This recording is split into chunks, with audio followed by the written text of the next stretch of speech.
Hello दोस्तों, welcome to money stocks. तो इस वीडियो के अंदर हम लोग बात करने वाले हैं मल्टीपल स्टॉक्स के बारे में। तो चलिए सबसे पहले हम लोग डिस्कस करेंगे जियो फाइनेंशियल्स के बारे में। तो जहां हमें आज के दिन जियो फाइनेंशियल्स के अंदर 1% तक की जंप निकल के आ चुकी है एंड 331 रुपीज़ के आसपास हमें क्लोजिंग नज़र आ रही है। तो जियो फाइनेंशियल्स को लेके कुछ अपडेट्स हमें निकल के आए हैं एंड कुछ टेक्निकल चार्ट के अंदर एक पैटर्न हमें बना हुआ है। तो उस चीज़ को लेके हम लोग डिस्कस करेंगे। तो चलिए हम लोग स्टार्ट कर लेते हैं। तो जियो फाइनेंशियल्स के दोस्तों अगर बात की जाए तो पिछले 6 महीने का परफॉर्मेंस आप यहाँ देख सकते हो। पिछले 6 महीने का चार्ट मैंने आपके सामने ओपन किया है, जिसके अंदर आप देख सकते हो कि जियो फाइनेंशियल्स टॉप पॉइंट से लेके करंट प्राइस तक अगर आप कैलकुलेट करेंगे तो हमें कंपनी 15% तक की गिरावट के अंदर हमें ट्रेड कर रहा है। ये गिरावट के दो कारण है। तो सबसे पहले कारण की अगर बात की जाए तो जो कंपनी ने अपना क्वार्टरली नंबर्स हमें जो पेश किए थे वो उतने अच्छे खासे नहीं थे, जिस वजह से गिरावट नज़र आया। एंड सेकेंड रीजंस की अगर बात की जाए तो बहुत कम समय के अंदर जियो फाइनेंशियल्स के अंदर हमें तेज़ी देखने को मिला हुआ था। मिनिमम 3 महीनों में कंपनी के द्वारा 60% तक का तेज़ी नज़र आ चुका था। यानी कि जिन शेयर होल्डर्स ने कंपनी के अंदर 3 महीने होल्ड किया था उन लोगों को बहुत शानदार तरीके से कंपनी ने पैसा बना के दिया। अभी कब होल्ड किया था, कब बाइंग किया था, आपको पता होगा जब कंपनी 300 यानी कि जब कंपनी 232 रुपये के आसपास हमें ट्रेड कर रहा था, उस लेवल्स के आसपास जिन भी लोगों ने बाइंग किया है उनका बेहतरीन तरीके से रिटर्न्स कंपनी ने बहुत कम समय के अंदर दिया हुआ था। तो आपको पता होगा कि हमने भी 232 रुपये के आसपास जियो फाइनेंशियल्स के अंदर बाइंग किया था और अभी भी हमें कंपनी के अंदर मोर देन 45% तक का रिटर्न्स हमें मिल रहा है। लेकिन अभी भी मैं आपके साथ वही बात शेयर करना चाहूँगा कि जो भी लोग इस कंपनी के अंदर लॉन्ग टर्म के अंदर निवेश करेंगे उन्हीं लोगों को company multiple return share holders को बना के देगी। ये कंपनी शॉर्ट टर्म के लिए दोस्तों बिल्कुल भी नहीं है। ये कंपनी है लंबे समय के अंदर। एक तो बिजनेस कंपनी का एक क्या है ना, एक इनिशियल लेवल्स के ऊपर स्टार्ट किया है, राइट। बिजनेस कंपनी का बहुत ज़्यादा इनिशियल लेवल का है। लंबे समय के अंदर अलग अलग सेगमेंट्स के अंदर कंपनी इन्वेस्ट करेगा, अलग अलग सेगमेंट्स के अंदर कंपनी अपना बिजनेस को डाइवर्सिफाई करेगा एंड वैसे वैसे कंपनी को लंबे समय के अंदर बेनिफिट मिलेगा। एक अपडेट आया था जिसके अंदर आप देख सकते हो, Jio financial services advances into wealth management with newly incorporated subsidiary. यानी कि बेसिकली अगर आप यह देखोगे तो नए नए सेगमेंट्स के अंदर कंपनी अच्छी खासी बेसिस के ऊपर इन्वॉल्व हो रहा है। जैसे कि आप यह देख पा रहे होंगे, Jio Financial Services has announced the incorporation of a new wholly owned subsidiary, Jio Finance Platform and Service Limited. The move is a part of Jio Financial broader strategy to enter the financial product distribution sector, including stock broking and wealth management. तो इन सारे segments के अंदर company business करेगा, जिस वजह से हमें company को फायदा हमें निकल के आ सकता। तो दोस्तों इससे पहले भी एक अपडेट हमें निकल के आया हुआ था कि जियो फाइनेंशियल्स के द्वारा एक पार्टनरशिप किया गया था ब्लैक रॉक के साथ। किस चीज़ को लेके ये एक एम रखा हुआ है, transforming India's asset management industry and through a digital first approach. The joint venture announce earlier this year. यानी कि एक जॉइंट वेंचर्स के साथ में एक पार्टनरशिप देखने को मिला हुआ था जियो फाइनेंशियल सर्विसेज का और ब्लैक रॉक का। किस चीज़ को लेके, फाइनेंशियल मैनेजमेंट यानी कि एसेट मैनेजमेंट के लिए। तो कहीं ना कहीं इस वजह से भी कंपनी को लंबे समय के अंदर बेनिफिट मिल सकता है। उसके साथ साथ रिसेंटली कंपनी ने क्या किया है, ब्रोकिंग के अंदर अपना बिजनेस को इन्वॉल्व किया है। उसके साथ साथ सबसे पहले आपको पता होगा कि ये कंपनी NBFC कैटेगरी से बिलोंग करता है, लेकिन ये कंपनी पहले बिल्कुल भी होम लोन्स सर्विसेज प्रोवाइड नहीं कर रहा था, राइट। अभी कंपनी ने क्या किया है ना, होम लोन सर्विसेज प्रोवाइड करना स्टार्ट किया है, तो जिस वजह से भी कंपनी को फायदा मिल सकता है। तो चलिए कुछ पैरामीटर्स के बारे में दोस्तों हम लोग डिस्कस करते हैं। बेसिकली अगर आप ये देखोगे तो जो मार्केट ने हमें एक्सपेक्ट किया था, वैसे जियो फाइनेंशियल्स ने Q1 नंबर्स के अंदर बिल्कुल भी परफॉर्म नहीं किया था। नंबर्स आपके सामने मैंने ओपन किया है। सेल्स अगर आप देखोगे तो ईयर ईयर बेसिस 414 करोड़ से बढ़ के हुआ है 418 करोड़। क्वार्टर बेसिस के ऊपर देखोगे तो 418 करोड़ था और अभी भी 418 करोड़ है। यानी कि ईयरली कंपनी ने डिसेंटली परफॉर्म किया है। Q&Q बेसिस के ऊपर अगर आप देखोगे ऑलमोस्ट हमें नंबर्स सेम कंपनी के ग्रो हुए हैं। कंपनी का प्रॉफिट्स भी अगर आप देखोगे तो Q&Q बेसिस के ऊपर 311 करोड़ से बढ़ के हुआ है 313 करोड़, ऑलमोस्ट सेम परफॉर्म किया गया है क्यूएन के बेसिस के ऊपर, लेकिन वाई एंड वाई बेसिस के ऊपर 332 करोड़ के घट के किया है 313 करोड़। लेकिन अगर आप एक पॉइंट ऑब्जर्व करके चलेंगे, लंबे समय के अंदर कंपनी शानदार तरीके से परफॉर्म करके दे सकता है, क्योंकि जो कंपनी एनबीएफसी कैटेगरी से बिलोंग करता है, फाइनेंस सेक्टर से बिलोंग करता है, जैसे कि आप मान लीजिएगा बजाज फाइनेंस, बजाज फिनसर, ये कंपनी एनबीएफसी सेक्टर से कंपनी बिलोंग करता है, फाइनेंस सेक्टर से जुड़ा हुआ है एंड मार्केट लीडर भी है बजाज फाइनेंस। तो आपको पता होगा इनको सबसे ज़्यादा बेनिफिट कहाँ से होता है, इनको बेनिफिट्स मिलता है होम लोन से। तो अभी क्या है ना, जियो फाइनेंशियल्स के द्वारा होम लोन सर्विसेज भी प्रोवाइड करना स्टार्ट किया, जिस वजह से कंपनी को बेनिफिट मिल सकता है।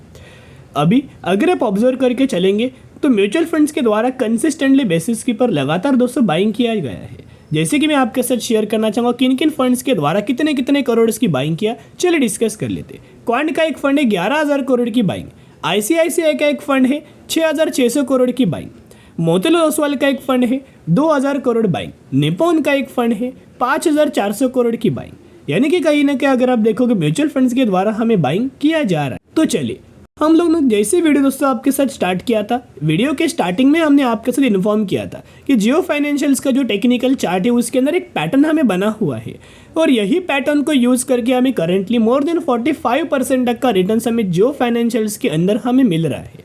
तो पैटर्न क्या है, यहाँ दोस्तों एक ट्रेड लाइन था, आपको याद होगा जो लोग डेली चैनल को फॉलो करते हैं, पिछले 6-7 महीने से जो लोग वीडियोज़ देखते हैं राइट, उनको पता होगा कि ये पैटर्न क्या था और ये ट्रेड लाइन कहाँ से आया। हमने भी यही ट्रेड लाइन को ही देख के दोस्तों बाइंग किया था। ये ट्रेड लाइन को ऑब्जर्व करना, देखिएगा ये ट्रेड लाइन दोस्तों मैं आपके साथ हाईलाइट करना चाहूँगा ताकि आपको बहुत अच्छे से दिखाई देगा और समझ में आएगा। देखिएगा ये ट्रेड लाइन मैंने एक्सटेंड किया है। इससे पहले अगर आप ऑब्जर्व करके चलेंगे तो जैसी कंपनी सबसे पहले ट्रेड लाइन पर आया, सपोर्ट लिया, तेज़ी आया, फिर सेकेंड बार ट्रेड लाइन पर आया, सपोर्ट लिया, तेज़ी आया। और ये दो चीज़ को देख के, यही दोनों चीज़ों को देख के कि कंपनी जैसे ट्रेड लाइन पर आ रहा है वैसे कंपनी सपोर्ट लेके तेज़ी आ रहा है, वैसे हमने यही लेवल्स के ऊपर बाइंग किया था और ये लेवल है 232 रुपये का, राइट। एंड जब से हमने बाइंग किया है आप देख सकते हो, जब से हमने बाइंग किया है लगातार कंपनी के अंदर हमें तेज़ी आया है, मोर देन 60% तक का रिटर्न हमें मिल रहा था, लेकिन हमने प्रॉफिट बुक नहीं किया, हमने होल्ड किया और अभी भी हम लोग होल्ड कर रहे हैं। और यही ट्रेड लाइन को, यही लाइन को अगर आप एक्सटेंड करेंगे तो एक ट्रेड लाइन हमें है, राइट। और यही ट्रेड लाइन के ऊपर जब भी कंपनी आता है वैसे सपोर्ट लेता है, ये तो हमें समझ में आया। अभी भी अगर आप देखोगे यही ट्रेड लाइन के ऊपर कंपनी दिखाई दे रहा है, यही लेवल्स के ऊपर सपोर्ट लेके अच्छी खासी रैली हमें निकल के आ सकती है। तो बाय ऑन दी स्ट्रेटेजी जरूर अप्लाई करना, ऐसा मौका आपको बार बार आने वाले फ्यूचर में नहीं मिलेगा। अभी हम बात करने वाले हैं अगली कंपनी के बारे में, एचडीएफसी बैंक के बारे में। तो एचडीएफसी बैंक की अगर बात कीजिए तो ऑलमोस्ट हमें नई के बराबर परफॉर्म किया एंड 1632 रुपये के आसपास हमें क्लोजिंग नजर आ चुकी। तो एचडीएफसी बैंक का दोस्तों यहाँ मैंने पिछले 5 सालों का चार्ट आपके सामने ओपन किया है। अभी भी कंपनी वही रेजिस्टेंस, वही सपोर्ट हमें लगातार दोस्तों ले रहा है। यानी सपोर्ट रेजिस्टेंस कंपनी का ऑलमोस्ट हम अगर आप देखोगे तो पिछले 2 से 3 सालों से हमें चलते आ रहा है। ये 2022 है और ये 2021 है। 2021 से लेके करंट तक अगर आप ऑब्जर्व करेंगे तो सपोर्ट रेजिस्टेंस के ही अंदर करंटली कंपनी हमें ट्रेड करते हुए देखने को मिल रहा है। जैसी कंपनी के अंदर गिरावट आती है यही लेवल्स के ऊपर कंपनी क्या करता है, सपोर्ट लेता है और यही लेवल से कंपनी के अंदर तेजी आता है। जब भी कंपनी के अंदर तेजी आता है यही लेवल से कंपनी हमें रेजिस्टेंस लिया जाता है और यही से गिरावट आता है। अभी भी कंपनी ने ये लेवल्स को ब्रेकआउट या फिर ब्रेकडाउन नहीं किया। बहुत ज़्यादा चांसेस है कि आने वाले फ्यूचर में ज़रूर कंपनी ये लेवल को ब्रेकआउट कर सकता है एंड जैसे ही कंपनी ब्रेकआउट करेगा बड़े बड़े टारगेट्स आपको दिखाई दे सकते। बैंक कोई बुरा नहीं है, मैंने पहले भी शेयर किया था। अगर आप प्राइवेट सेक्टर वाली बैंक के अंदर जाना चाहते हो तो सबसे पहले प्रेफरेंस आप एचडीएफसी बैंक को देना, क्योंकि फंडामेंटल स्ट्रॉन्ग बैंक है। अभी 4 घंटे पहले एक अपडेट हमें देखने को मिला है, आप देख सकते हो। ये अपडेट दिया गया है मनी कंट्रोल के अंदर। अपडेट क्या है, मोतीलाल ओसवाल ब्रोकरेज फर्म के द्वारा ये बोला गया है। मोतीलाल ओसवाल है, कोटक इक्विटीज़, ये दोनों बहुत ज़्यादा बुलिश व्यू रख के चल रहे हैं एचडीएफसी बैंक को लेके और इनका मानना है कि कंपनी के अंदर 13% तक की अपसाइड हमें जंप निकल के आ सकती है, तेज़ी हमें निकल के आ सकती है। और इनके द्वारा टारगेट दिया गया है जो 13% तक का जो तेज़ी आने वाला है उसके लिए टारगेट दिया है 1850 रुपये का। तो ज़रूर buy on the strategy apply कीजिएगा, ऐसा मौका आपको बार बार आने वाले फ्यूचर में नहीं मिलेगा। एंड जैसे जैसे कंपनी आपको गिरावट के अंदर मिलेगा ना वैसे वैसे बाइंग करना। अभी क्या है ना, इनके अगर आप टेक्निकल चार्ट देखोगे तो कंपनी सपोर्ट लेवल के ही ऊपर ट्रेड कर रहा है। तो एक और अपडेट आपके सामने ओपन किया है HDFC बैंक RIL यानी कि Reliance Industries and Infosys among 6 stocks owned by 500 mutual fund scheme, यानी कि म्यूचुअल फंड्स के द्वारा लगातार इन सारी कंपनीज के अंदर बहुत बड़ी बड़ी बाइंग हमें लगातार दोस्तों किया जा रहा है। हर एक मंथ के अंदर देखोगे बहुत बड़ी बड़ी बाइंग हमें लगातार किए जा रहे हैं, क्योंकि म्यूचुअल फंड्स को पता है कि अगर फाइनली करंटली अगर कंपनी अगर क्वार्टर के अंदर बुरा परफॉर्म करेगा एक क्वार्टर के अंदर, इसका मतलब ये नहीं कि कंपनी डूब जाएगा, बर्बाद हो जाएगा। करंटली आपने देखा होगा कि HDFC बैंक के अंदर क्यों गिरावट हुआ, क्योंकि HDFC बैंक के द्वारा जो Q1 के नंबर्स थे जो मार्केट एक्सपेक्ट कर रहा था वैसे कंपनी ने परफॉर्म नहीं किया, यही वजह से गिरावट हुआ। लेकिन फिर भी HDFC बैंक के अंदर म्यूचुअल फंड्स लगातार बुलिश व्यू रख के चल रहे हैं। ये डेटा अगर आप देखोगे तो HDFC बैंक के ही बारे में हम लोग डेटा आपके साथ शेयर कर रहे हैं, जहाँ हर एक महीने का डेटा अगर आप ऑब्जर्व करके चलोगे तो देख सकते हो Feb, March, April, May, June and जुलाई लगातार हर एक महीने के अंदर बहुत बड़ी बड़ी बाइंग हमें किया गया है।